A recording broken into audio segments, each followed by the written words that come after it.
हाँ, सबको आवाज आ गई होगी आई सपोज। चलो, सो पॉपुलेशन एट टाइम टी, ये उसका इक्वेशन है बेसिकली। नाउ इस इक्वेशन के अंदर देयर आर टू कांस्टेंट्स के एंड सी, इनको मुझे फाइंड आउट करना है, ठीक है। सो यहाँ पे अब ये तो हमने इक्वेशन क्रिएट किया based upon the given condition. अब थोड़ा डेटा पे बात करते हैं, स्टैट्स पे बात करते हैं। उसने बोला if after 2 years the population has doubled. अब इसको मैं सॉल्व कैसे करता हूँ समझना। सपोज करो एट टी इक्वल टू 0, मतलब ये इनिशियल स्टेज है, तो जो पॉपुलेशन है उसको मैं अज्यूम करता हूँ पी नॉट, ठीक है। जो इनिशियल पॉपुलेशन है उसको मैं पी नॉट बोलता हूँ।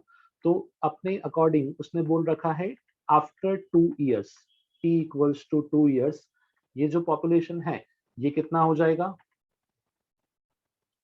बोलो। Double. Double double, that is 2 times double हो ऑफ पी जाएगा। नॉट। ये समझे कैसे लिखा मैंने? Yes sir. हाँ, नेक्स्ट इसी के आगे एक इंफॉर्मेशन और दिया है which says and after 3 years the population is 20,000। After 3 years the population is 20,000। तो ये हो जाएगा at T is equal to 3 years। 3 years पे जो पॉपुलेशन होगा वो अपने पास आ जाएगा यहाँ पे 20,000। अब क्वेश्चन में क्या पूछा गया है? क्वेश्चन में पूछा है अपने से people initially living in the country. क्या मैं बोलूँ मुझे पी नॉट का वैल्यू निकालना है? Yes sir. यस सो अब वन बाय वन हर एक डेटा को यूज करते हैं, देखना कैसे। सबसे पहले मैं फर्स्ट डेटा को यूज करूंगा, that is T equal to 0 put करने पे पॉपुलेशन पी नॉट आनी चाहिए। तो यहाँ मैं लिख रहा हूँ एट टी इक्वल टू 0, जो पॉपुलेशन था वो बन जाएगा P naught is equal to E to the power K T, ये तो 1 हो गया, E to the power C, ये मिलेगा मुझे first condition, that is E की पावर सी का वैल्यू आ जाएगा पी नॉट। अब नेक्स्ट में आऊंगा at T is equal to 2 years, ठीक है। जब 2 years हो जाएगा तो उस केस में जो पॉपुलेशन है वो बन जाएगा 2 P naught, E to the power time 2 है तो ये 2 के हो जाएगा, और ई टू दी पावर सी इसको मैं पी नॉट लिख सकता हूं। तो यहां से मुझे इक्वेशन मिलेगा ई टू दी पावर 2 के इज इक्वल्स टू 2। यहां से I can write E to the power K, क्योंकि ये डायरेक्टली यूज होगा बहुत जगह, इज इक्वल टू रूट 2। ये समझा मैंने कैसे लिखा? e to the power k is equal to root 2। Yes sir. Yes दोनों साइड रूट लिया बस खाली, पावर 1/2 बेसिकली, तो a की पावर k का वैल्यू आ गया।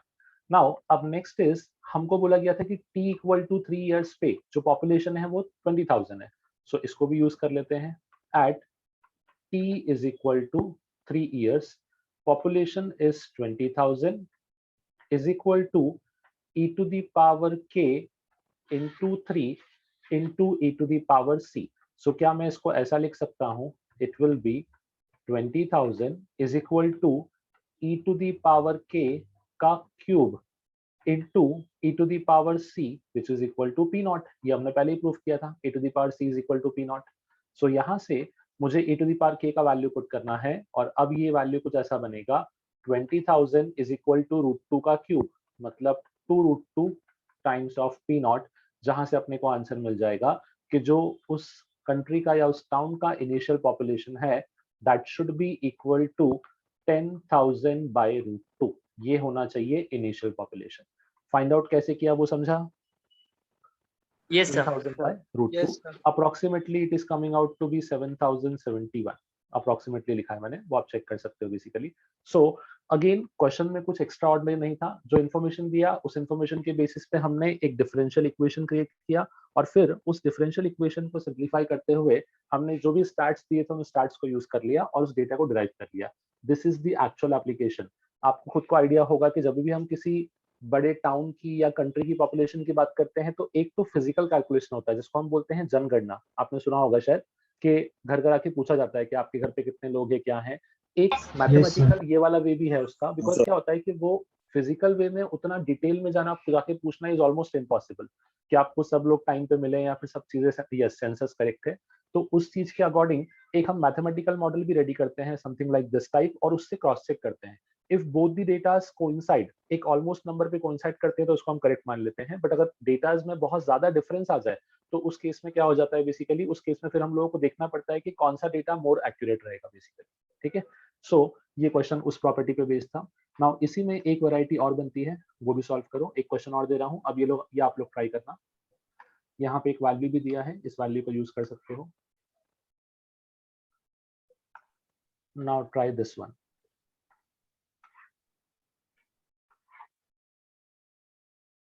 हाँ, try this question. सब लोग try करो.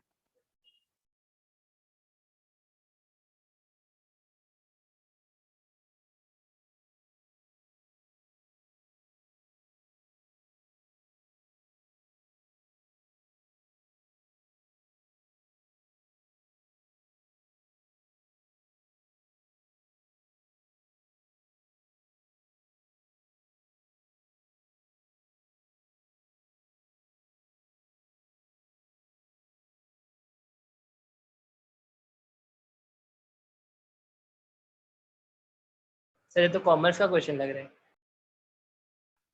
काइंड ऑफ बोल सकते हो, बट अपने लिए खाली मैथ्स इंपॉर्टेंट है, तो उसके पार्ट में जो मैथ्स आ रहा है वो अपन सॉल्व कर रहे हैं बस खाली.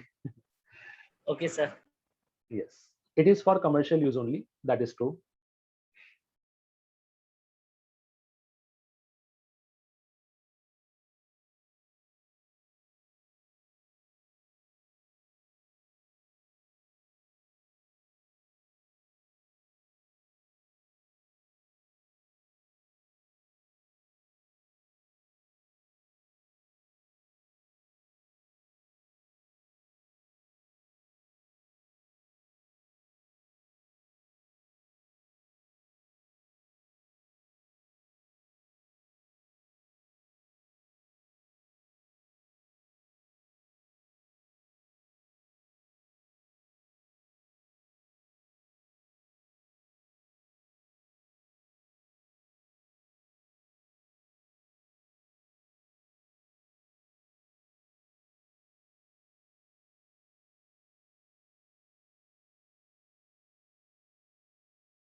ओके, देखो इस क्वेश्चन में क्या है ना, थोड़ा सा एक मिस्टेक आप कर सकते हो, या फिर आपको थोड़ा सा बोल सकते हैं कि एकदम से इनिशियल स्टेप क्या करना है वो शायद क्लिक नहीं करें. मैं आपको एक आइडिया देता हूँ. बेसिकली आप सब लोगों को ये पता होगा कि सपोज हम बैंक में कुछ पैसा डिपॉजिट करते हैं, तो बैंक हमको उसके अगेंस्ट में इंटरेस्ट देता है. ठीक है, ये क्वार्टरली इंटरेस्ट होता है बेसिकली. अब यहाँ पे कैसा है ना कि यहाँ पे जो आप इक्वेशन क्रिएट करोगे वो इक्वेशन के हिसाब से चलेगा कि जितना भी अमाउंट है, जैसे यहाँ पे उसने बोला है कि इनिशियल डिपॉजिट अपने को क्या या प्लेस करना है, या इनिशियल डिपॉजिट अपन ने प्लेस किया वो 6 इयर्स में डबल हो रहा है, तो रेट ऑफ इंटरेस्ट क्या है। एक्चुअली मैथमेटिकली भी इसको सॉल्व कर सकते हैं, बट इसको हम डिफरेंशियल इक्वेशन सॉल्व करने जाएंगे अभी फिलहाल के लिए। तो यहाँ जो डिफरेंशियल इक्वेशन का आपके पास you can say equation create होगा, वो कुछ इस तरीके से होगा, dn/dt is equal to k into n. ठीक है, बेसिकली इसका मतलब ये है कि जितना ज्यादा पैसा आप रखोगे उतने ही ज्यादा रेट से वो बढ़ेगा आपके पास कहीं ना कहीं। क्यों? फॉर एग्जाम्पल, अगर आपने 1 लाख रुपीज रखा, तो सपोज करो कि आपका जो भी इंटरेस्ट मिल रहा था, अज्यूम करो कि वो 10% था, तो 1 लाख का आपको 10,000 इंटरेस्ट मिलेगा। बट अगर आपने 2 लाख रखा है तो आपको इंटरेस्ट 20,000 मिलेगा बेसिकली। तो जो भी आपके पास rate of increase of that amount है वो डिपेंड करता है कि अमाउंट आपके पास क्या होगा। सर सर आपकी आवाज रोबोट जैसी आ रही है। सर रोबोट बन गया। सर रोबोट हो गए। अभी ठीक हुआ क्या? नहीं सर, क्रैक हो रहा है वॉइस। अच्छा ठीक है, जस्ट 1 सेकंड होल्ड करो।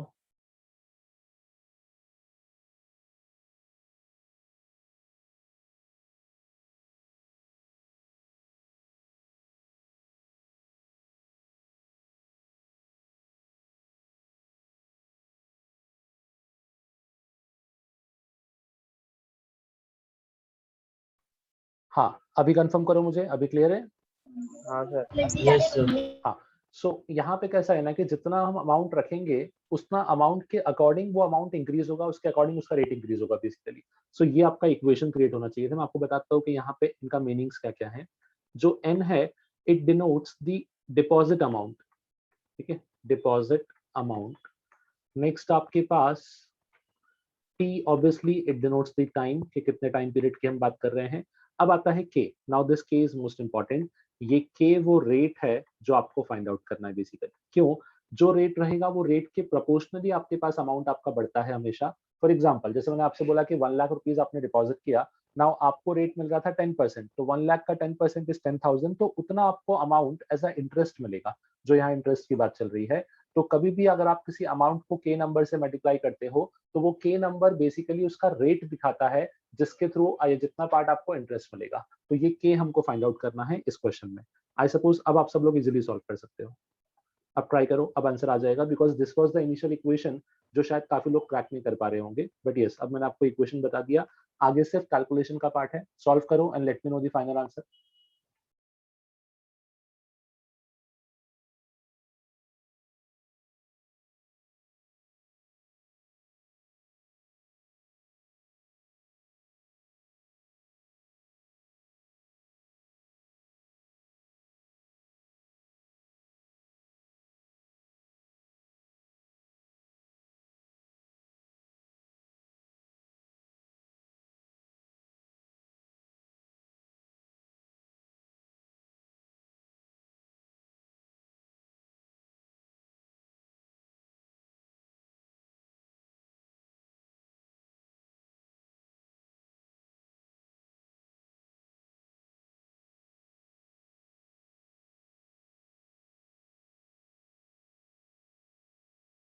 सर इसका मैथमेटिकली कोई फॉर्मूला भी था ना, PRN/100 करके।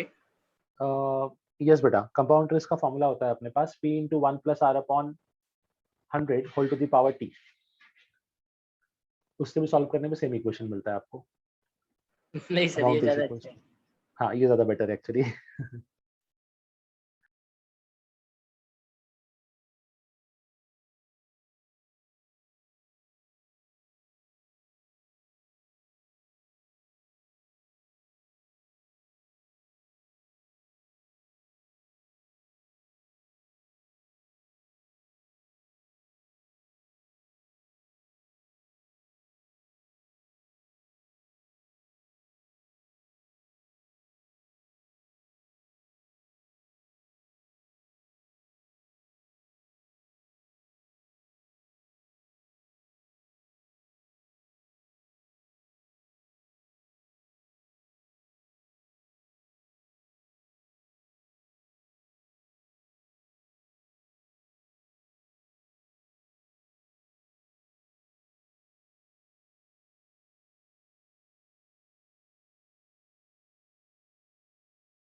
ओके चलो काफी लोगों ने सॉल्व कर लिया है, जल्दी से क्रॉस चेक कर लेते हैं। इसको आपने लिखा होगा dn upon n is equal to k times of dt, integrating both the sides, so this will reduce to ln n is equals to k times of c plus k times of t plus c. Again यहाँ पे आप लिखोगे n is equal to e to the power kt into e to the power c. Now this becomes the actual equation in terms of amount at time t with respect to rate k. Now अब यहाँ पे जो condition दी है उसमें आपको ऐसा बोला गया है कि लेट अस से जो इनिशियल आपके पास अमाउंट था एट t इक्वल टू 0, वो अमाउंट को मैंने बोला है n नॉट। अब उसने बोला है कि ये 6 इयर्स में, t इक्वल टू 6 इयर्स में ये जो अमाउंट है ये डबल होना चाहिए, that is twice of n not. तो इसकी हेल्प से हम k फाइंड आउट करेंगे। पहले मैं t को 0 पुट करता हूँ। जब मैं t को 0 पुट करूंगा तो इक्वेशन बनेगा that is at t equal to 0, equation reduces to n naught is equal to e to the power c. ये अपने पास हो गया at t equal to 0। जब मैं t equal to 6 की बात करूंगा at t is equal to 6 years, तो यहाँ पे हो जाएगा n naught is equal to e to the power 6 times of k into e to the power c, which is twice of n naught basically। अब यहाँ पे जो equation बना है वो ऐसा है e to the power 6k is equals to 1 by 2। नहीं उल्टा लिखा है ना मैंने, यस 6 इयर्स पे ये आपके पास ट्वाइस एन नॉट हो गया, और जो e to the power c था इसका वैल्यू एन नॉट आया था। Yes now it is correct. 6 years के बाद this becomes twice of N naught, and जो e to the power c था वो एन नॉट आया था, तो यहाँ बनेगा e to the power 6k equals to k का निकालना, तो सिमिलरली ln देगा सर वापस double is equals to ln 2। Sir okay हो जाएगा don't worry. Sir k is equals to 1 by 6 times of ln 2, और that is the only reason कि आपको ln 2 का वैल्यू दिया था। ln 2 was given, that is 0.690। यहाँ पे पुट कर दोगे k will be equal to of 6930 the whole divided by 6। सब डिवाइड करोगे तो आपको आंसर मिल जाएगा k is coming out to be 0.1155, जिसको हम अगर रेट वाइज बात करेंगे तो इट इज इक्वल टू 11.55%। ये आपका रेट आएगा। अभी वॉइस क्लियर आ रही है? Yes sir. हाँ Yes, सर। तो रेट कैसे फाइंड आउट किया ये समझा सबको? हाँ सर। Yes, sir. ठीक है। नाउ ये था अपने पास काइंड ऑफ स्टैटिस्टिकल एप्लीकेशन। आपने ऑब्जर्व किया होगा कि स्टैटिस्टिकल एप्लीकेशन हुआ या पॉपुलेशन वाला हुआ, ये सब एप्लीकेशन ज्यादा टिपिकल नहीं होते। आपको सिर्फ डेटा को प्रॉपर्ली इंटरप्रेट करना है और कुछ भी नहीं। In fact there was a time continuously 4 से 5 साल ऐसा हुआ था, डिफरेंशियल इक्वेशन का क्वेश्चन हार्डकोर टॉपिक में से ना आके कंटिन्यूअसली इसी टॉपिक पे आया था। पॉपुलेशन, बैक्टीरिया, देन आपका ये वाला रेट वाला चीज सब इस पे चल रहा था कंटिन्यूअसली। हाँ अभी क्वेश्चन वापस से हार्डकोर टॉपिक पे जा चुके हैं, सो दोनों चीजें इंपॉर्टेंट है। बट यस ये वाला पार्ट खाली ऐसा है कि इक्वेशन क्रैक कर लोगे तो सॉल्विंग का पार्ट टिपिकल बिल्कुल नहीं होता। नाउ इसी में एक एप्लीकेशन और है जो थोड़ा सा मैथमेटिक्स से ज्यादा कनेक्ट होता है, इस पे आने का चांस ज्यादा बढ़ जाता है। इसको हम बोलते हैं ज्योमेट्रिकल एप्लीकेशन। अब थोड़ा सा हम ज्योमेट्री भी यूज करेंगे बिकॉज कहीं ना कहीं हम लोगों ने dy by dx application of differentiation में पढ़ा था, तो उसका भी कुछ लिंक यहाँ पे आ सकता है। इसलिए मैंने आपको बताया था कि differential equation is one chapter जो डिफरेंशिएशन भी यूज करेगा और साथ में इंटीग्रेशन भी यूज करेगा। अब ज्योमेट्रिकल एप्लीकेशन क्या होता है इसको समझने के लिए अगेन एक सिंपल सा क्वेश्चन दे रहा हूँ। इस क्वेश्चन के थ्रू आपको आइडिया लगेगा। हाँ इसके लिए एक आपको पार्ट याद होना चाहिए, नहीं होगा तो अभी हम डिराइव कर लेंगे इमीडिएटली, मुझे बताना। याद है हम लोगों ने length of tangent, length of normal, length of sub tangent and सब नॉर्मल, इन चारों का वैल्यू निकाला था। हाँ सर। हाँ तो ये पार्ट बेसिकली उसी पे बेस्ड है, थोड़ा समझने का ट्राई करना। इस केस में आपको बोला है find the equation of curve passing through 2,1 which has constant sub tangent. अब मुझे याद दिलाओ लेंथ ऑफ सब टैंजेंट का फॉर्मूला क्या था? Length of sub y by m, और किसी को याद है formula? Yes correct, it is equals to y by m।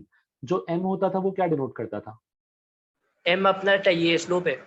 Slope है। तो क्या मैं लिखूं length of sub tangent is nothing but y by dy by dx, क्योंकि स्लोप तो यही होता है dy by dx। ठीक है, और अपने को बोला गया है कि length of sub tangent is constant, तो इस केस में can I write y by dy by dx is equal to constant. So यहाँ से आपका इक्वेशन बनेगा, ये इक्वेशन कुछ ऐसा दिखेगा, y is equal to k times of dy by dx। मुझे खाली कंफर्म करो मैंने इक्वेशन कैसे बनाया है, सर क्रैक हो रहा है भाई। ओके हो जाएगा यार, थोड़ा थोड़ा कभी कभी हो जाता है नेटवर्क प्रॉब्लम। हाँ, so y is equal to k times of dy by dx। ये क्लियर हुआ अभी कैसे लिखा मैंने, इक्वेशन कैसे बनाया? Yes sir. चलो अब थोड़ा इसको अरेंज करते हैं। ये दिखेगा मुझे dx is equal to k times of dy upon y। Now integrating both the sides, अगर इसको दोनों साइड इंटीग्रेट करूंगा तो ये कुछ ऐसा बन जाएगा, dx का integration becomes x, it will be k times of ln y plus c। ये बनेगा अपना इक्वेशन। ठीक है, अब इस इक्वेशन के अंदर आपके पास आर्बिट्री कांस्टेंट कितने हैं? एक। ओके, सो वो एक आर्बिट्री कांस्टेंट कौन सा है? के नहीं, यही गड़बड़ हुआ, वो आर्बिट्री कांस्टेंट सी है बेटा। क्यों?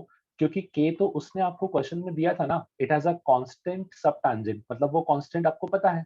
मगर सर कांस्टेंट तो कुछ भी हो सकता है ना। यस यस, देखो कांस्टेंट कुछ भी हो सकता है, बट वो कांस्टेंट आपके पास जो है that is given in the question. ये जो सी है, क्या ये सी आपने अच्छा आपको नहीं, पता है वो क्या हमने होगा? माना है, बराबर सर। हाँ, वो सी हमने अज्यूम किया है, तो हम उस सी को फाइंड आउट करेंगे कैसे? By using this point. उसने बोला कि ये इक्वेशन या ये कर्व इस पॉइंट से पास करता है, तो हम क्या करेंगे, इस कर्व को 2,1 से पास करा देंगे। जब हम इस कर्व को 2,1 से पास कराएंगे तो ये कर्व कैसा दिखेगा? 2 is equals to k times of ln 1 plus c। क्या बोलूं, c का वैल्यू 2 आ जाएगा, यस सर। और c का वैल्यू 2 आया तो यहाँ से आपको एग्जैक्ट कर्व का Yes, इक्वेशन sir. मिलेगा, x is equal to k times of ln y plus 2। Don't ऐसा मिसजज कि वो k कांस्टेंट या फिर k आपके पास आर्बिट्री कांस्टेंट है।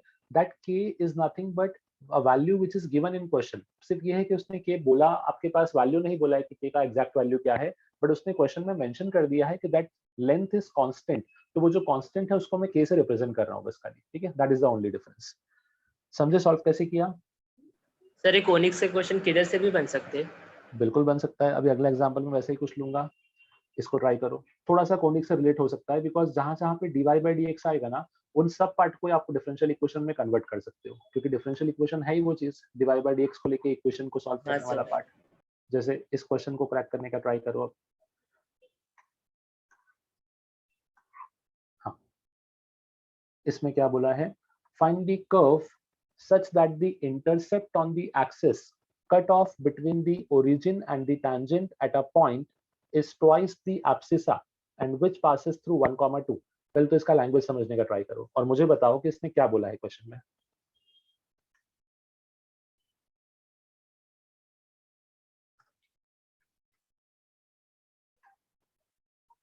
Intercept on the x-axis cut off between the origin and the tangent at a point is twice the abscissa। उसका exact meaning क्या है, मुझे ये समझाओ इसका।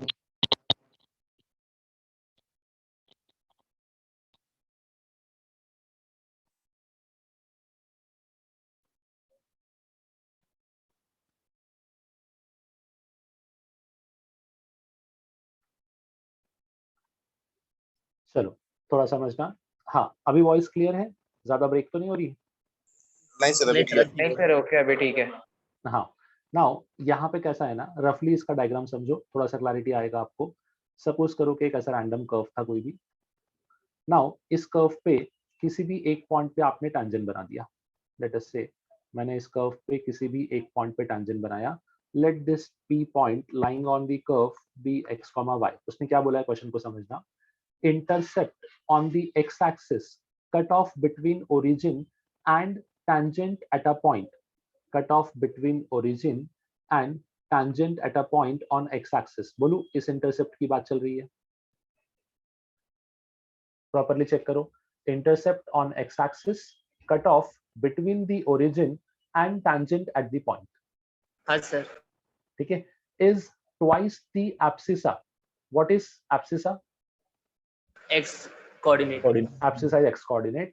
तो लेटेस्ट से अगर मैं इस लेंथ को L बोलूं, ये जो अपने पास यू कैन से इंटरसेप्ट आया है, अगर इस लेंथ को L बोलूं तो क्या मैं बोल सकता हूं कि इस क्वेश्चन में कंडीशन दी हुई है कि L जो है वो जिस पॉइंट पे आपने टैंजेंट बनाया था उसके एब्सिसा के डबल है, इज ट्वाइस द एब्सिसा। ठीक है, तो it is equal to 2x। खाली इतना पार्ट समझा, कंफर्म करो मुझे। Yes sir. Yes sir.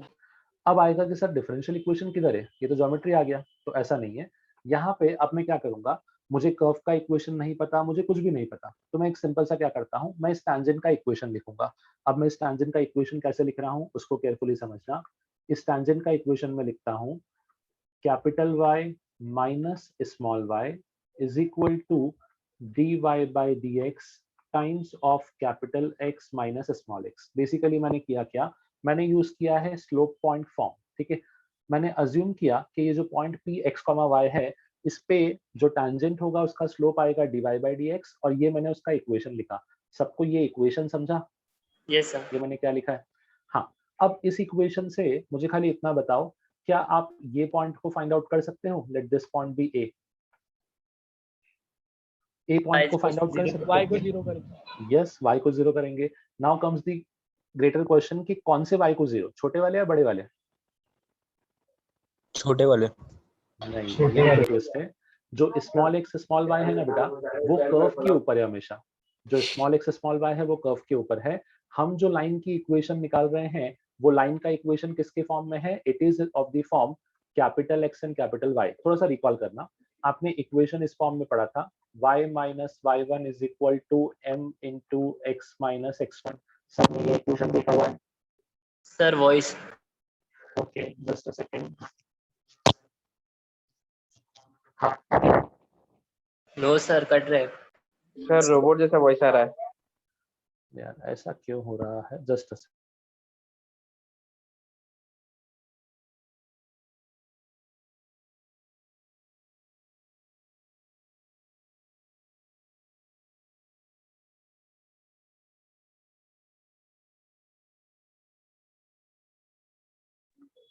हाँ बेटा, अभी क्लियर है?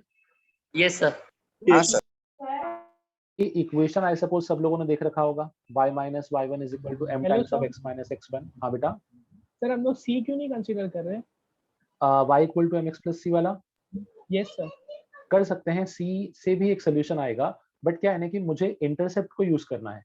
तो c जो आप बोलते हो वो y इंटरसेप्ट होता है, या तो मैं उसका x इंटरसेप्ट का इक्वेशन निकालूं, जो थोड़ा सा कॉम्प्लिकेट होगा बस खाली। बट यस, वो प्रोसेस को भी हम यूज कर सकते हैं, कोई इशू नहीं है बेटा। अल्टीमेटली उसमें रिड्यूस होगा question, don't worry. Sir but in हमने जो इक्वेशन लिखा है उसमें c तो कंसीडर करना चाहिए ना, लेकिन वो कंज्यूम क्या हुआ, कहाँ हुआ फिर?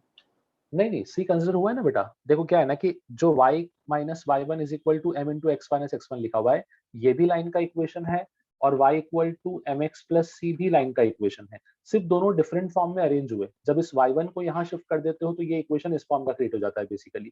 तो दोनों फॉर्म आपके पास डिफरेंट है, बट लाइन सेम हो सकती है। जो यहाँ पे इंटरसेप्ट बोला गया है, इंटरसेप्ट के लिए मैं चाहूँ तो यहाँ पे ये फॉर्म को भी यूज कर सकता हूँ, but I am preferring this form. उसका रीजन क्या है मैं आपको बताता हूँ। मुझे कहीं ना कर्व के ऊपर दिए हुए पॉइंट को यूज करना है। जब आप y equal to mx plus c लिखते हो तो इसमें कहीं भी ये पॉइंट का यूज नहीं आता। इनफैक्ट यहाँ पे इंटरसेप्ट का यूज आता है, और मुझे इंटरसेप्ट पता नहीं है, तो इसलिए कहीं ना कहीं मुझे कंफ्यूजन था, इसलिए मैंने इस पॉइंट को यहाँ पे यूज नहीं किया। यस, हम चाहें तो इस पार्ट को भी यूज करके क्वेश्चन को डिराइव कर सकते हैं, बट थोड़ा सा लेंदी हो जाएगा बस खाली। ये पार्ट थोड़ा इजीली समझेगा, उसका रीजन बोलता हूँ मैं आपको।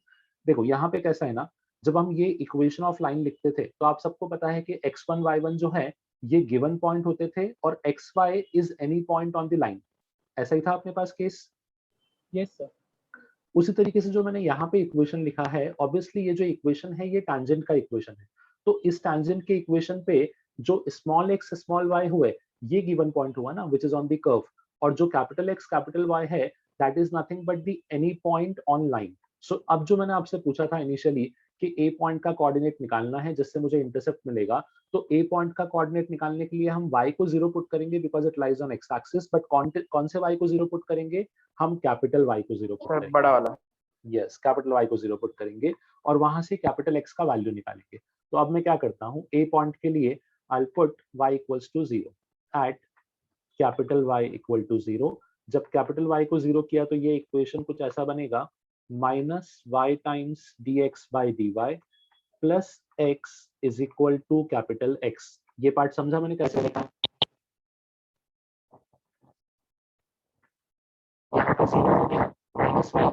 सर वापस से क्रैक हो रहा है। सर तो बहुत बेकार हो गया। उसके थ्रू देखो, minus y into d x upon d y plus x is equal to capital x. ठीक है, ये मैंने इक्वेशन क्रिएट किया। अब ये जो इक्वेशन है that is nothing but A coordinate. अगर मैं ए का कोऑर्डिनेट लिखूंगा तो it should be x minus y times d x upon d y comma 0। ये होना चाहिए ए का कोऑर्डिनेट। जो ओरिजिन है वो तो आपके पास बाय डिफॉल्ट 0,0 है, तो जो एल होगा, क्या उस एल को मैं लिख सकता हूं x minus y times d x by d y, ये मेरा एल हो जाएगा। And as per the condition given in question की जो एल है that is equal to 2x, तो मैं डायरेक्टली यहाँ पे क्या करूंगा, इसको 2x से इक्वेट कर दूंगा। जब इन दोनों को सॉल्व करता हूं तो मुझे कुछ ऐसा दिखेगा, minus x is equal to y times of d x upon d y. इसको अरेंज कर लेंगे, जब इसको अरेंज करते हैं तो ये कुछ ऐसा बनेगा, d y upon y is equal to minus d x upon x, integrating both the side. D y upon y का integration will be ln y, d x upon x का integration will be ln x, और जो constant है उसको मैं lawn सी ले लूंगा। Solve करने पे मुझे इक्वेशन दिखेगा x into y is equal to C. अभी मुझे कंफर्म करो, वॉइस क्लियर है? हाँ सर, अभी क्लियर है। यस सर, बराबर आप सर। थोड़ा समझ लो जहां पे पार्ट आपको अगर नहीं समझा हो तो। सबसे पहले मैंने क्या किया, ये जो कैपिटल वाई निकाला था ना, ये कैपिटल वाई बेसिकली ए कोऑर्डिनेट है। ठीक है, जो ए पॉइंट है उसका कोऑर्डिनेट था, और मुझे पता है कि जितना ए का एक्स कोऑर्डिनेट होगा वही तो एल हो जाएगा, बिकॉज उसी को तो हम इंटरसेप्ट बोलते थे बेसिकली। तो मैंने कहीं ना कहीं उसको इक्वल टू एल करके इक्वल टू 2x कर दिया, बिकॉज क्वेश्चन में गिवन था कि जो एल है वो 2x के बराबर होना चाहिए, जहां से अपना डिफरेंशियल इक्वेशन क्रिएट हो गया। अब मैंने इस डिफरेंशियल इक्वेशन को सॉल्व कर लिया। सॉल्व करके क्या मिला, x into y should be equal to c. Question में अपने को कंडीशन दे रखी थी कुछ, यस कंडीशन दी थी कि जो कर्व है वो किस पॉइंट से पास करता है, 1,2। तो 1,2 यहाँ पे पुट कर देंगे। जैसे ही मैं 1,2 पुट करूंगा सो अपने पास c का वैल्यू कितना आ जाएगा, c should be equal to 2, जहां ही से आएगा मुझे सर। कर्व का इक्वेशन मिलेगा x into y is equal to 2। ये अपना कर्व है जो क्वेश्चन में अपने से पूछा गया था। सो अब बेसिकली रेक्टेंगुलर क्या किया हाइपरबोला ना, है ना? Yes it is rectangular hyperbola basically. तो इस क्वेश्चन में उसने क्या किया, ज्योमेट्री को घुमा फिरा के अपने से वापस से पूछ लिया बस खाली। ज्यादा कुछ डिफरेंस नहीं था, बट थोड़ा सा उसने ज्योमेट्री को प्रॉपर वे में यूज किया, जहां से हमने इसको सिंप्लीफाई किया बस। मुझे बताओ इस पार्ट में कुछ डाउट किसी को भी? No sir. ओके चलो एक क्वेश्चन और देता हूँ, ऑलमोस्ट सेम टाइप का है, इसको क्रैक करने का ट्राई करना।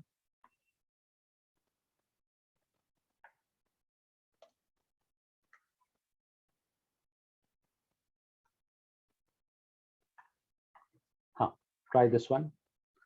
थोड़ा सा डायग्राम बना के सोचोगे तो बेटर दिखेगा, और जो कॉन्सेप्ट हमने लास्ट क्वेश्चन में यूज किए ऑलमोस्ट सेम टाइप के कॉन्सेप्ट यहाँ भी चलेंगे।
चलो इस क्वेश्चन के डायग्राम को बस मैं खाली आपको एक्सप्लेन कर देता हूँ, इसको एक बार समझ लो। उसने क्या बोला था, find the equation of curve which is such that the area of rectangle constructed on the abscissa of any point and the intercept of tangent at this point on y-axis is equal to 4. Area of rectangle constructed on abscissa. Abscissa मतलब basically x coordinate है, ठीक है। तो एक तो मैंने क्या किया, जो ये पॉइंट था इसके x कोऑर्डिनेट से एक परपेंडिकुलर बना दिया। दूसरा उसने बोला कि जो इसका टैंजेंट था वो जहां पे y को कट करता है यहाँ पे जो पॉइंट मिलेगा, तो इस रेक्टेंगल की बात चल रही है। इस रेक्टेंगल का जो एरिया है दैट इज इक्वल टू 4, ये आपको देके रखा है। सो अब बताओ कि इस कर्व का इक्वेशन क्या होगा। सर हाँ बेटा, सर इसमें IF वाला कॉन्सेप्ट लगेगा इस सोल्यूशन में? यस बेटा, इसमें IF लगेगा, लीनियर बनेगा आपके पास। हाँ सर, Correct बस है। होने आ गया। चलेगा, ओके।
चलो इसको ऑब्जर्व करते हैं, वापस से देखना।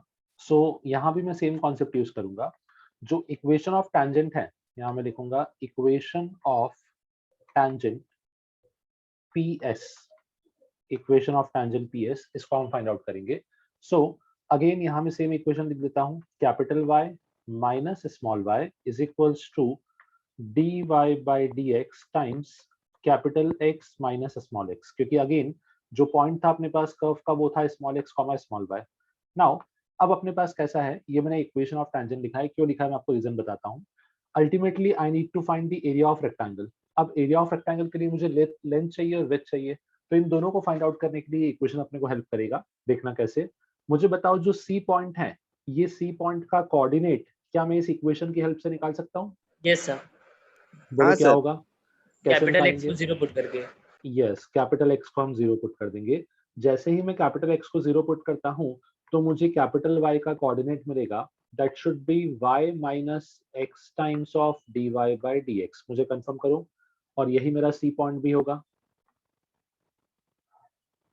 यस सर, ठीक है, ये अपना C पॉइंट आ गया। अब जो C पॉइंट आया है उसकी हेल्प से देखना हम लोग एरिया पे कैसे कमेंट करते हैं। जब हम एरिया ऑफ रेक्टेंगल की बात करेंगे तो क्या मैं बोलूं कि जो OA है इसका जो लेंथ है ये तो x होना चाहिए, that is small x। Yes और नो? यस सर, क्योंकि पॉइंट P है x, y, ये क्या डिनोट करता है? पॉइंट P डिनोट करेगा कि y एक्सिस से जो डिस्टेंस है वो x हो जाएगा और x एक्सिस से जो डिस्टेंस है वो y हो जाएगा। ठीक है, अब मैं ऐसा बोलूंगा कि ये जो डिस्टेंस था which was equal to y, अगर मैं इस डिस्टेंस में से अच्छा ठीक है, ये तो रिक्वायरमेंट ही नहीं है ना मुझे, सर डायरेक्टली स्मॉल आ x जाएगा। इंटू कैपिटल Y करके आ जाएगा ना? हाँ, small x into capital Y correct है, बिकॉज अपने को एरिया पे कमेंट करना है। सो एरिया जो अपने पास होगा that should be equal to small x into capital Y, क्योंकि जो हमने C पॉइंट निकाला है which is nothing but 0, voice. capital Y robot plus area length into width basically that is a small x into capital Y. अब sir यहाँ voice पे अटक आपको रहे हैं। ओके अब यहाँ पे आपको थोड़ा सा केयरफुल रहना है बस खाली, विच इज कि जो हम एरिया निकाल रहे हैं ना वो एरिया 6 दिया हुआ है, ठीक है, बट जब हम मैथमेटिकली सॉल्व करेंगे तो वो एरिया ना पॉजिटिव भी आता है और नेगेटिव भी आता है। आपने पढ़ा होगा डेफिनेटली कि area is always positive, yes area is always positive, but जब मैथमेटिकली आप सॉल्व करते हो तो because of coordinates, because of location, because of graph वो पॉजिटिव नेगेटिव दोनों आंसर दिखाता है। तो यहाँ पे एक चीज ध्यान रखना, जब भी आप कभी एरिया निकालोगे तो आपको यहाँ पे मॉड लगाना है, it should be mod of capital small x into capital Y should be equal to 6। क्या मैं इस कंडीशन को ऐसा लिख सकता हूँ x into y is equal two plus minus 6? Sir हाँ 4 बेटा, दिया है। सर अच्छा 4 4 है, जस्ट अ सेकेंड, हाँ सॉरी 4 मैंने गलती से 6 लिखा है, इट शुड बी 4। तो यहाँ पे जो हमने एरिया लिखा है वो एरिया का वैल्यू मॉड के साथ में आना चाहिए, मतलब मॉड के बाद 4 होना चाहिए, तो इसलिए एरिया +4 आएगा तो भी चलेगा, -4 आएगा तो भी चलेगा। वो नेगेटिव साइन सिर्फ उसका पोजीशन दिखाता है, बाकी उसका नेगेटिव का एरिया से कोई रिलेशन नहीं। अब जब मैं इस इक्वेशन को ऑब्जर्व करता हूं तो ये इक्वेशन कैसा बनेगा, x times of capital Y आया था मेरे पास y into x times of dy by dx is equals to plus minus of 4। अब इसको सिंप्लीफाई करते हैं फर्दर, जब मैं इसको सिंप्लीफाई करूंगा तो ये कैसा रिड्यूस हो जाएगा, this will be x into y minus x square times of dy by dx is equal to plus minus 4। अब मुझे बताओ क्या यहाँ पे डायरेक्टली वेरिएबल सेपरेट हो सकता है?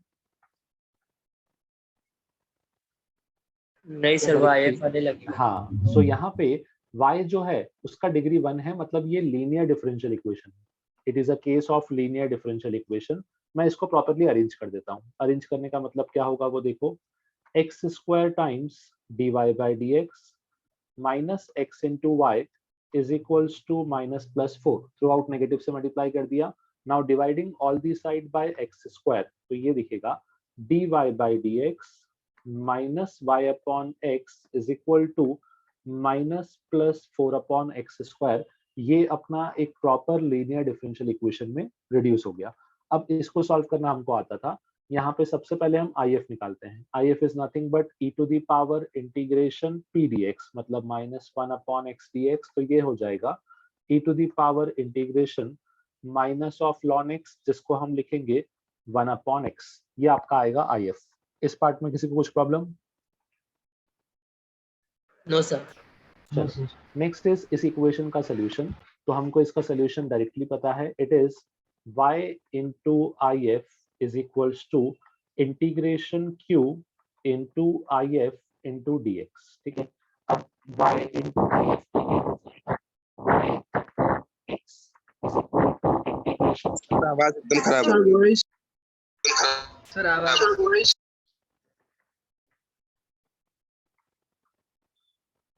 ओके 2 मिनट होल्ड करो, अपने आप आ जाएगी voice. y upon x is equals to minus plus 4 upon x cube dx।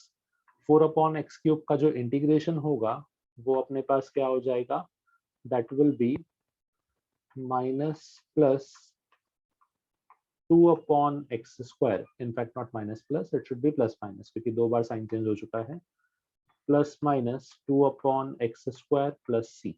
ये होंगे आपके दो कर्व, ठीक है। अभी वॉइस क्लियर है? Yes sir. हाँ सर। हाँ, सो बेसिकली हम लोगों ने क्या किया, यहाँ पे जो भी अपने को इक्वेशन दिया था पहले उस इक्वेशन को मैंने सिंप्लीफाई किया, एरिया का एक्सप्रेशन बनाया, एंड देन उस एरिया के एक्सप्रेशन को एक प्रॉपर डिफरेंशियल इक्वेशन में कन्वर्ट करके वो इक्वेशन एक लीनियर डिफरेंशियल इक्वेशन के पार्ट में रिड्यूस हुआ और उसको हमने सिंप्लीफाई किया बस का, ठीक है। सो ये वाले पार्ट को सॉल्व कैसे करना था वो समझा। इन सब पार्ट में खास बात पता है क्या है, खास बात सिर्फ इतना है कि आपको ज्योमेट्रिकली या ग्राफिकली उसको क्रैक करना आना चाहिए कि उसने कौन सा इंफॉर्मेशन दिया है, उस इंफॉर्मेशन का सिग्निफिकेंस क्या है, और उस इंफॉर्मेशन से हम डिफरेंशियल इक्वेशन कन्वर्ट कैसे करेंगे, ये चीजें अपने को पता होनी चाहिए बस खाली। सो मुझे बताओ इस क्वेश्चन में किसी को भी कुछ प्रॉब्लम? एनीवन? नहीं। चलो ठीक है, नाउ हमने 3 एप्लीकेशन देख लिए।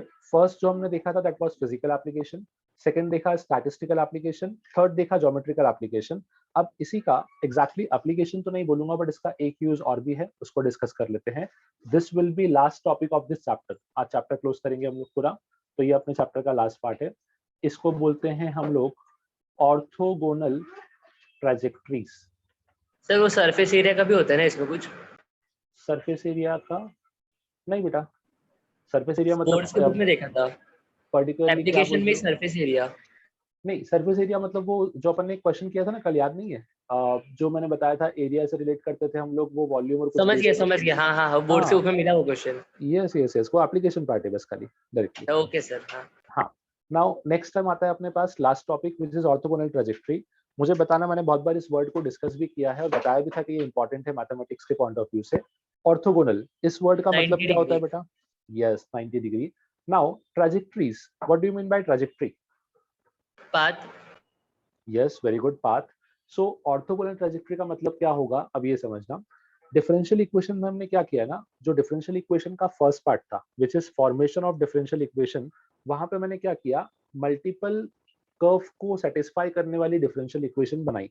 जैसे हमने एक केस बनाया था कि differential equation of all the circles with centre at origin and radius r, इसको डिराइव किया था हम लोगों ने, इक्वेशन बनाया था पूरा आर्बिट्री कांस्टेंट लेके और उसको पूरा सिंपलीफाई किया था।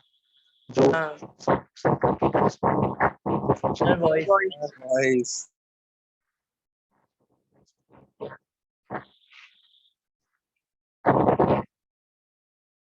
नो सर बहुत खराब है। बहुत खराब है। अच्छा 1 मिनट दो। सर वो रोबोट की तरह आ रहा है सर।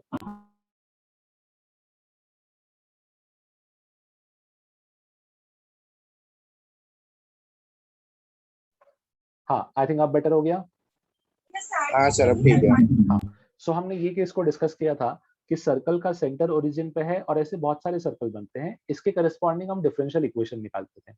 अब थोड़ा सा एक स्टेप और आगे जा रहे हैं, देखना क्या क्या मुझे आप ऐसा कोई कर्व बता सकते हो जो कर्व इन सभी कर्व के परपेंडिकुलर रहे? ऐसा कोई कर्व जो इन सबके परपेंडिकुलर हो, क्या ऐसा कुछ बता सकते हो? आपने पढ़ा है? सॉरी, वापस बोलो एक बार। सर वो रेडिकल एक्सिस वाला है क्या?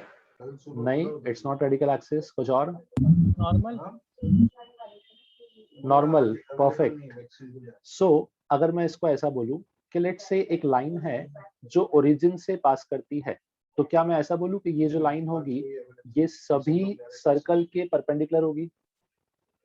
अच्छा परपेंडिकुलर से मेरे को टेंजेंट करना था। नहीं नहीं नहीं, परपेंडिकुलर बेटा।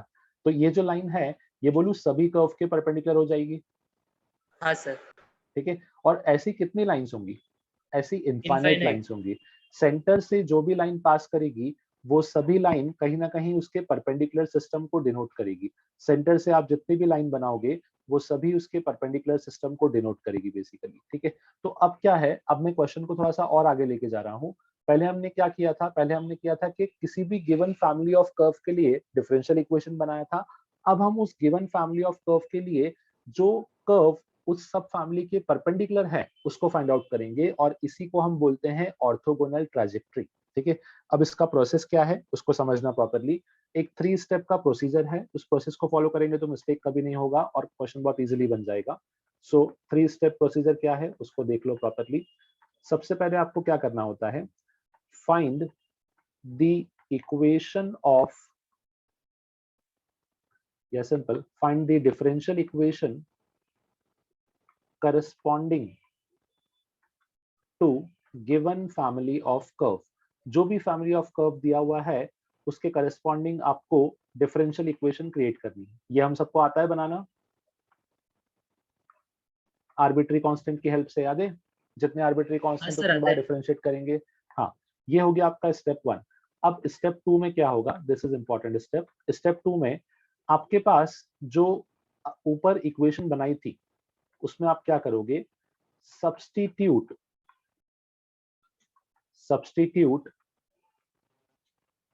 dy by dx by minus of dx by dy in above differential equation in the above differential equation. And step 3, solve the differential equation obtained in step 2. Solve the differential equation obtained in step 2 to get orthogonal trajectory. देखो सिर्फ 3 step का process क्या है उसको समझना। सबसे पहले हमने क्या बोला कि जो भी आपका फैमिली ऑफ कर्व है उसके करस्पॉन्डिंग डिफरेंशियल इक्वेशन निकाल लो, जो हमको आता है कि जितने आर्बिट्री कांस्टेंट है उतनी बार डिफरेंशिएट करेंगे और सिंपलीफाई कर लेंगे।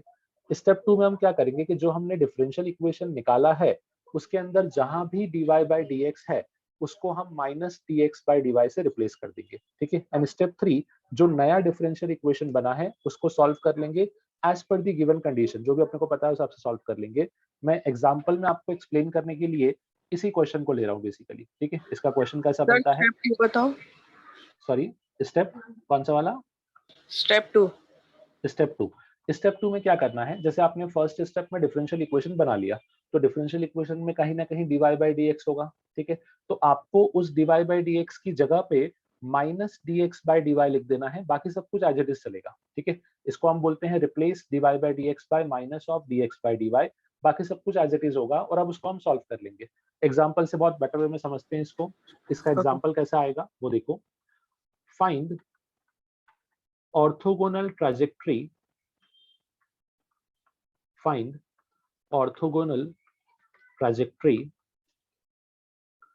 corresponding to family of circles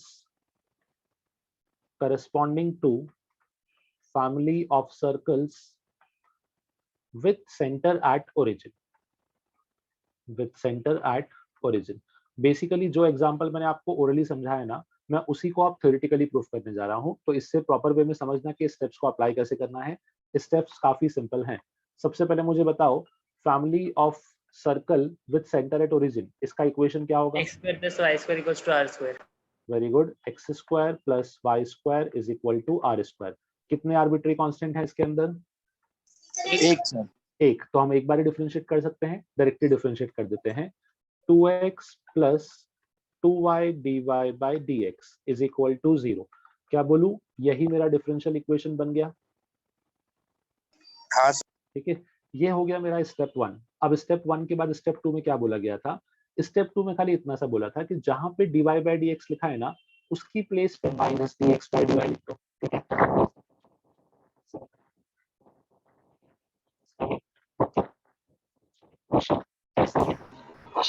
sir voice sir voice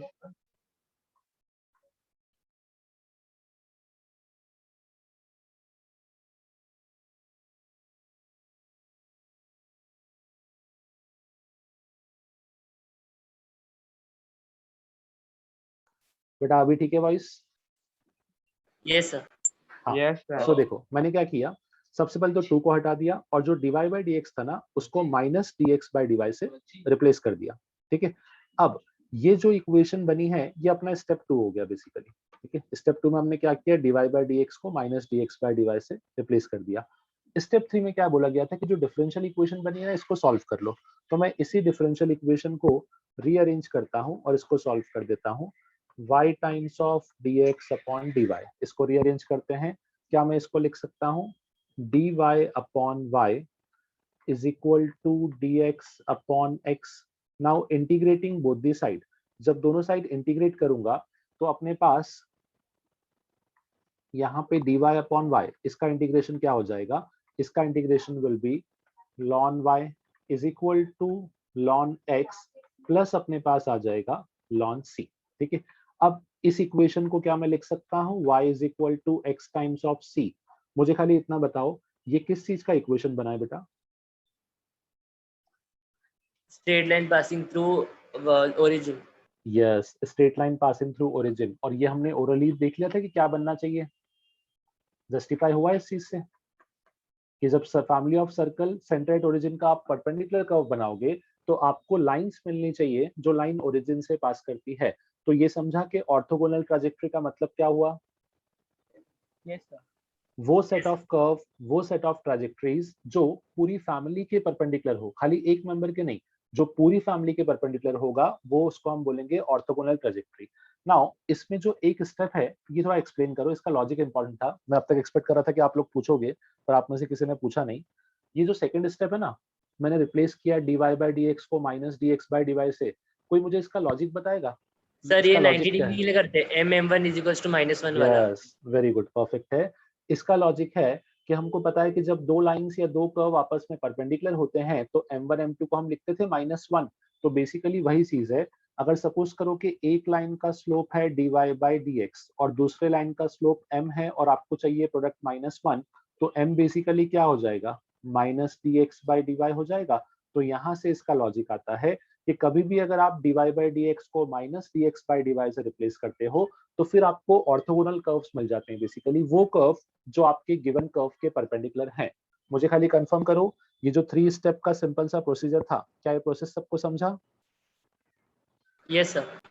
चलो ठीक है, वेरी गुड। नाउ अब कुछ क्वेश्चन दे रहा हूँ, जल्दी से इनको सॉल्व करो।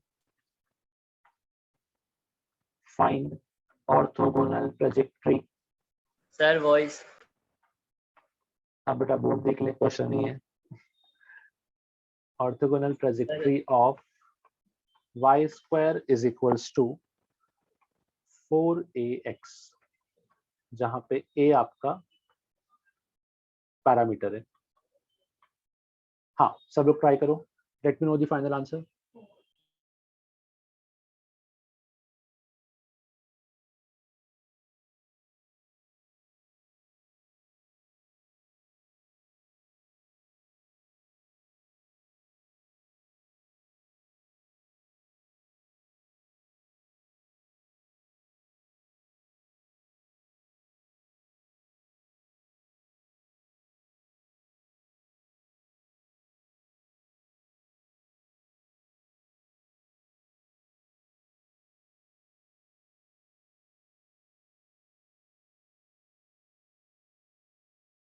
सर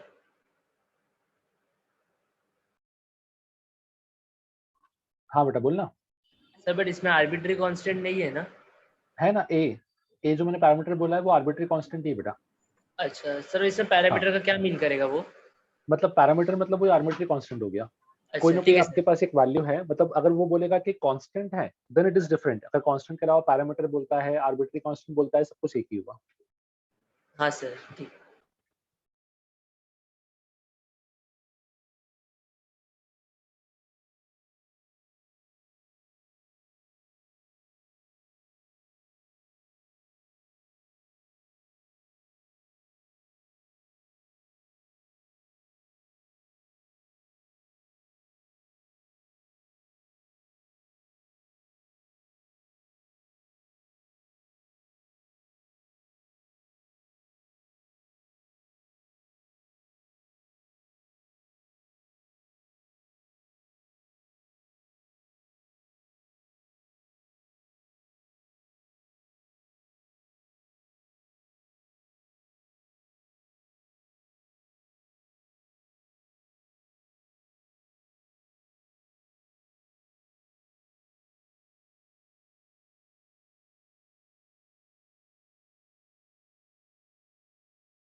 ओके, चलो इस क्वेश्चन में आंसर काफी लोगों ने किया है, बट कुछ कुछ स्लाइट मिस्टेक हो रहे हैं कॉन्स्टेंट्स के, तो एक बार चेक कर लेते हैं कि आप लोग कहाँ मिस्टेक कर रहे हो।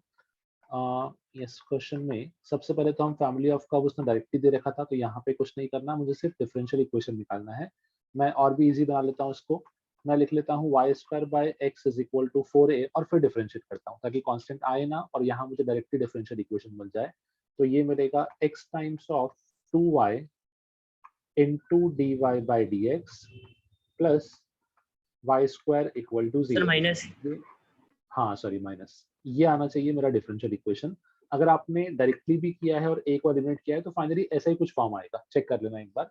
तो यहाँ पे आपका आ जाएगा differential equation x into two y divide by d x minus y square equal to 0। चाहिए तो इसमें से y कॉमन निकाल के 0 में ले जा सकते हो, तो ये और इजी हो जाएगा। It is coming out to be 2x into dy by dx minus y equal to 0. This becomes your step 1. हमने डिफरेंशियल इक्वेशन फाइंड आउट कर लिया। नाउ स्टेप 2 क्या होगा? स्टेप 2 विल बी कि हम dy by dx को minus of dx by dy से replace करेंगे। तो it will be 2x into minus dx by dy minus of y is equal to 0। अब इसको अरेंज कर लेते हैं। जब मैं इसको अरेंज करूंगा तो ये कुछ ऐसा दिखेगा, 2x into dx by dy is equals to minus y। Shift करेंगे और सिंप्लीफाई करेंगे, सो ये कुछ ऐसा बन जाएगा अपने पास, 2x dx is equals to minus y dy। Now integrating both the side, जब दोनों साइड इंटीग्रेट करता हूं तो ये बनेगा 2x का integration that is nothing but x square by 2 is equal to minus of y square by 2 plus c। थोड़ा सा अरेंज करते हैं, अरेंज करने पर अपने को फाइनली मिलेगा, it is coming out to be 2x square plus y square is equal to 2c। ये होना चाहिए final equation of orthogonal curves. Confirm करो, किसी यस का सर। सेम आंसर आया है? हाँ, अभी हाँ सर, समझे अभी तो हम सेम इसको है। कोई चलो ओके, इस टाइप का क्वेश्चन देता हूँ, जल्दी से इनको भी सॉल्व कर लो। इजी क्वेश्चन ही दे रहा हूँ, थोड़ा टिपिकल हम लोग इसकी बात करेंगे। Find orthogonal trajectory of xy is equals to c। Rectangular hyperbola जो होते हैं उसका ऑर्थोगोनल ट्रेजेक्ट्री निकालो, फाइंड आउट करो इसको।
हाँ, सो इस पार्ट को समझ लेते हैं. x into y is equal to c. Now यहाँ पे x into y is equal to c, इसका डिफरेंशियल इक्वेशन फाइंड आउट कर लेते हैं. That is the very first step. x times of dy by dx plus y is equal to 0. Now ये बन गया differential equation. अब इसमें replace कर देते हैं. x times of minus dx by dy plus y is equal to 0. Arrange करेंगे. सो arrange करने पे ऐसा बनेगा x times of dy by या dx by dy is equals to y. Now integrate करके simplify कर लेंगे तो it is coming out to be x times of dx is equal to y times of dy. Integrating both the sides, so it is coming out to be x square by 2 is equals to y square by 2 plus c. अगर इसको आप थोड़ा सा arrange करो तो आपको पता है क्या दिखेगा. एक स्पेशल केस भी है, इसको ध्यान भी रखना. X square minus y square is equal to 2c. हमने जो इनिशियल कर्व लिखा था x y equal to c, ये क्या था? X y equal to c, rectangular hyperbola. Yes. जब आप रेक्टेंगुलर हाइपरबोला का ऑर्थोगोनल ट्रेजेक्टरी निकाल रहे हो तो आपको नॉर्मल हाइपरबोला मिल रहा है, पता है? X square minus y square equal to 2c. ये भी एक रेक्टेंगुलर हाइपरबोला हाँ है, सर. बट डिफरेंस इज कि एक हाइपरबोला आपके पास इन बिटवीन द एक्सिस होता है और एक यहाँ पे बनता है. तो ये दोनों एक दूसरे के हमेशा परपेंडिकुलर होते हैं. ये इस कंडीशन से प्रूव हुआ अपने पास. समझे? Yes sir. हाँ, चलो कुछ सेट ऑफ क्वेश्चन दे रहा हूँ, जल्दी से इन सबको सॉल्व कर लो. 4 क्वेश्चन एक साथ दे रहा हूँ. जहां पे डिफिकल्टी आएगा लेट मी नो. हाँ, this will be the last question for the day. चारों सॉल्व कर लो फिर रैप अप करते हैं. चैप्टर भी अपना कंप्लीट हो गया है. प्रैक्टिस शीट मैंने प्रोवाइड कर दिया ऑलरेडी. सॉल्व करना स्टार्ट कर देना. और इस वीक आपका इसी टॉपिक का टेस्ट भी रहेगा, इंडेफिनिट प्लस डिफरेंशियल इक्वेशन दोनों का. हाँ, इन चारों को जल्दी सॉल्व करो. इन चारों को ट्राई करो. Let me know the final answer. Sir इसी चैप्टर का टेस्ट है. डिफरेंशियल इक्वेशन भी है, दोनों है. सर एक बार रिपीट करो ना सर, आपका वॉइस ब्रेक हो रहा था. टेस्ट में मैथ्स में डिफरेंशियल इक्वेशन कंप्लीट रहेगा as well as integration. Integration का कौन सा? Indefinite part. Indefinite integration plus differential equation, ये दोनों रहेंगे. Okay sir.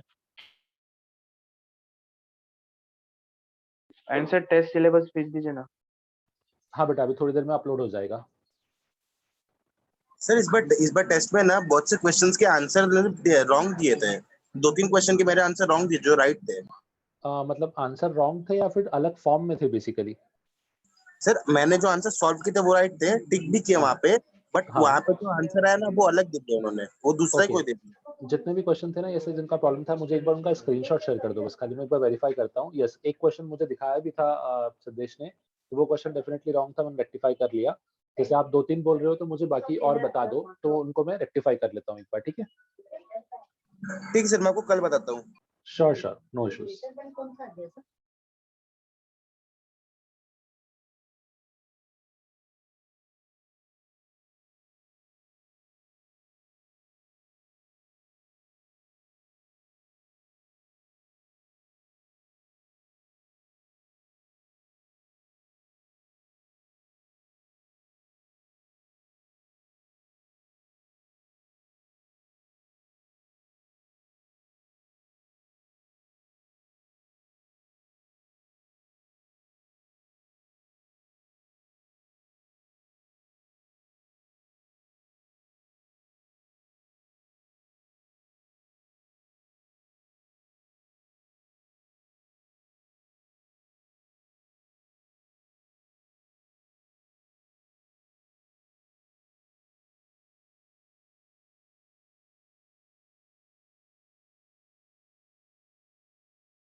बेटा आंसर चेक कर लो और मुझे बताओ, इन चारों में से कोई आंसर क्रॉस चेक करना है अपने को?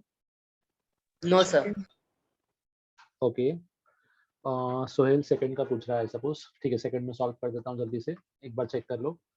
सो सेकंड क्वेश्चन में अपने को बोला था y is equal to tan x, इसका डिफरेंशियल इक्वेशन निकाल लेते हैं तो c डायरेक्टली 0 हो जाएगा, dy by dx will be equals to tan x का differentiation that is sec square x, c तो 0 हो गया। अब हम रिप्लेस करेंगे dy बाय dx को minus of dx by dy से, which will be sec square x, और इसको रीअरेंज कर लेते हैं। जब इसको रीअरेंज करते हैं तो ये बदल बनेगा minus dx upon sec square x is equals to dy। यहाँ पे minus of cos square x dx is equals to dy। Now integrate करने के लिए cos स्क्वायर x को हम लिखेंगे double angle 1 plus yes double angle 1 plus cos 2x upon 2, यहाँ पे dx is equals to dy। ये दोनों को इंटीग्रेट कर लेते हैं। So minus of x by 2 cos 2x का इंटीग्रेशन हो जाता है sin 2x, तो sin 2x बाई 2 की जगह पे बाई 4 हो जाएगा, is equals to y plus c। सिर्फ इसको अरेंज कर लेते हैं, मल्टीप्लाइंग थ्रू आउट बाई 4, जब 4 से मल्टीप्लाई करेंगे तो ये हो जाएगा 2x plus sin 2x is equals to minus 4y minus 4c। अब आंसर देख लेते हैं कि कौन से फॉर्म में दिया है। आंसर आपको जो दे रखा है that is 2x plus 4y plus sin 2x equals to k। Same form हो गया बेसिकली, 2x खाली 4y को शिफ्ट कर लिया और जो माइनस 4c था उसको उसने एक कांस्टेंट लिख दिया बेसिकली। ठीक है, सो क्लियर है क्वेश्चन ये वाला? Yes sir. Okay yes sir. चलो आई थिंक सभी पार्ट हो गए क्लियर। सो यहाँ Yes, पर sir. फोर्थ क्वेश्चन का सेकंड वाला बता रहा हूँ। सॉरी वापस बोलना बेटा। 6 का सेकंड वाला 6 का सेकंड, ये सेकंड ही तो बताया मैंने अभी। ये क्वेश्चन नंबर, हाँ बोल। वो दूसरा वाला है ना नीचे। अरे ये आंसर से है, ये क्वेश्चन नहीं है। फर्स्ट क्वेश्चन का ये आंसर है। आंसर लिखे थे। हाँ ये इन चारों क्वेश्चन के चारों आंसर से बेटा, ठीक है इनको सॉल्व मत करना, ये सारे आंसर से, ठीक है। फोर्थ सम, चलो फोर्थ भी देख लो। y square is equal to 4 times of x minus a, y square is equal to 4 times of x minus a। इसको थोड़ा सा अरेंज कर लेता हूँ, पहले अरेंज करूंगा तो ये दिखेगा y square minus 4x is equal to minus 4a। अब डिफरेंशिएट कर लेते हैं, 2y dy by dx minus 4 is equal to 0। dy by dx को रिप्लेस कर देते हैं minus of dx by dy से, और 2 भी हटा देते हैं कॉमन लेके, तो एक ही जैसा बनेगा। नाउ इसको रीअरेंज करेंगे तो ये दिखेगा y times of dx by dy is equals to minus of 2। Now इसको अरेंज करेंगे तो ये हो जाएगा dx is equals to minus 2 times of dy upon y, integrating both the sides, तो ये हो जाएगा dx का x minus 2 times of ln y plus c। अब आंसर देख लेते हैं किस फॉर्म में दिया है, x plus 2 ln y is equal to c, अपना इस फॉर्म में आ रहा है। ये हो जाएगा बेसिकली, इसने e की पावर में दिया है तो log ले लेते हैं। जब log लेंगे तो यहाँ पे एक चीज का ध्यान रखना है अपने को कि इसमें जो कांस्टेंट था उसको मैं ln c ले लेता हूँ, ठीक है, ताकि कांस्टेंट थोड़ा सा इजी हो जाए। सो इसके लिए x is equals to minus 2 ln y plus इसको ln c लिख देते हैं। अब ये जो पावर इसको मैं अरेंज कर रहा हूँ, x is equal to ln of 1 upon y square plus ln c। अब उसको हम क्या लिख सकते हैं, x is equals to power minus 2 गया तो 1 अपॉन हो गया ln of c by y square, basically c upon y square is equal to e to the power x। इस फॉर्म में चेक कर लेते हैं। यहाँ जो आंसर दिया है वो आई थिंक x बाय 2 के फॉर्म में चलेगा, सेम फॉर्म है। अब अपने को y इक्वल टू आंसर चाहिए था, तो अगर मैं y के इक्वेट में लिखूंगा आंसर तो एक ऐसा दिखेगा y square is equal to c upon e to the power x, or I can write this form as y is equal to c constant into e to the power minus x by 2। जो answer का form था उसमें reduce कर दिया बस खाली। This answer का form, this form and this form, ये तीनों ही आंसर करेक्ट है, आपको सिर्फ इनको रीअरेंज करना था बस खाली। क्लियर है बेटा ये वाला? Yes sir. चलो, सो विद दिस पार्ट अपना चैप्टर कंप्लीट होता है। Next time new topic start करेंगे, इसका प्रैक्टिस शीट प्रोवाइड किया है, उसको सॉल्व करना, उसका डाउट डिस्कस करेंगे, ठीक है, डीएस में प्रॉपर्ली। चलो, see all next time. Bye sir, have a nice day. Bye बेटा, बाय बाय सर। बाय बेटा।